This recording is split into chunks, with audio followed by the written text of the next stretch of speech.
dan bersamamu. Dan bersama roh. Inilah Injil suci menurut Markus. Sekali peristiwa, Herodes menyuruh orang menangkap Yohanes dan membelenggunya dalam penjara berhubung dengan peristiwa Herodias, yakni karena Herodes telah memperistri Herodias, istri Filipus saudaranya. Yohanes pernah menegur Herodes, "Tidak halal engkau mengambil istri saudaramu." Karena kata-kata itu, Herodias menaruh dendam kepada Yohanes dan bermaksud membunuh dia, tetapi tidak dapat, sebab Herodes segan terhadap Yohanes karena ia tahu bahwa Yohanes adalah orang benar dan suci, jadi ia melindunginya. Tetapi setiap kali mendengar Yohanes, hati Herodes selalu terombang-ambing, namun ia merasa senang juga mendengarkan dia. Akhirnya tiba juga kesempatan yang baik bagi Herodias, yakni ketika Herodes pada hari ulang tahunnya mengadakan perjamuan untuk para pembesar, para perwira dan orang-orang terkemuka di Galilea.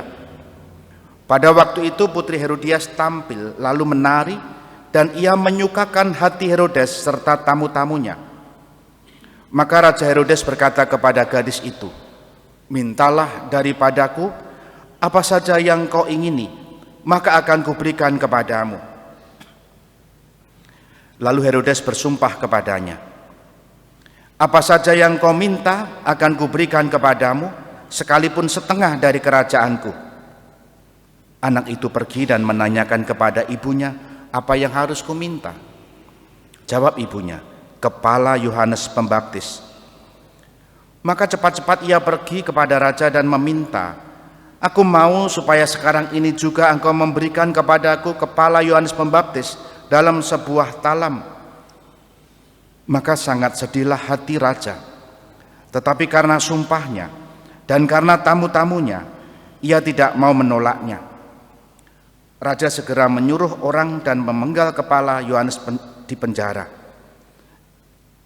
Ia membawa kepala itu di sebuah talam dan memberikannya kepada putri Herodias, dan gadis itu memberikannya kepada ibunya.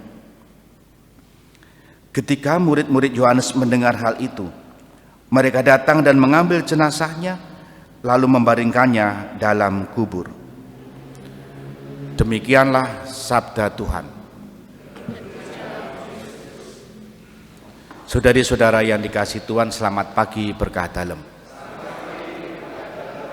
Kisah tragis kemanusiaan berhubung dengan pembunuhan dalam Injil ada. Meskipun dalam Perjanjian Lama juga banyak sekali yang namanya pembunuhan. Nah, Injil hari ini mengisahkan Yohanes Pembaptis dibunuh.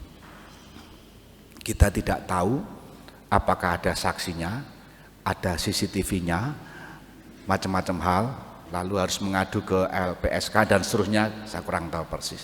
Tetapi Injil mencatat bahwa Yohanes Pembaptis ini dibunuh akibat dendam Herodias, dendamnya Herodias. Nah, bagi saya sekali lagi ini kisah tragis kemanusiaan terkait dengan pembunuhan menjadi bahan refleksi untuk kita. Yohanes Pembaptis ini berani menegur Herodes yang mengambil Herodias, istri saudaranya. Nah, menariknya adalah mengapa Yohanes Pembaptis berani menegur? Karena Yohanes Pembaptis bersih, tidak melakukan apa yang dia tegurkan. Dan inilah kekuatan moral bagi Yohanes Pembaptis untuk menegur Herodes. Tentu lebih dari itu, Yohanes Pembaptis adalah dipandang sebagai nabi, perintis jalan, pembuka jalan bagi hadirnya Sang Mesias. Maka merenungkan bacaan ini sekaligus peringatan Yohanes wafat ini bagi kita menarik untuk direnungkan pada poin ini. Apakah kita ketika melihat ketidakbenaran, ketika kita melihat kejahatan, kita diam?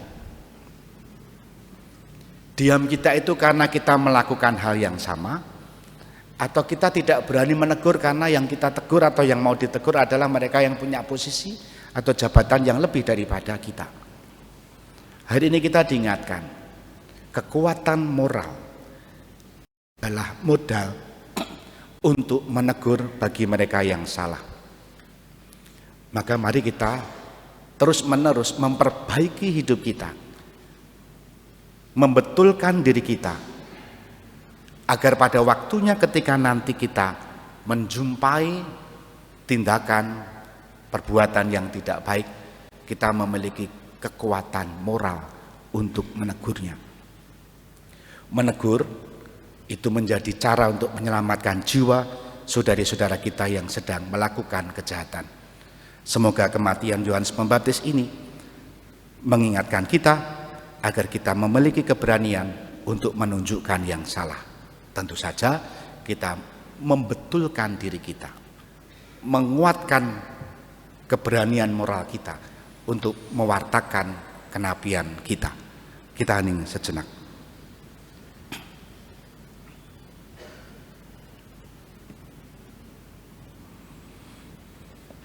Dimuliakanlah Yesus yang dulu hidup, sekarang dan selama-lamanya.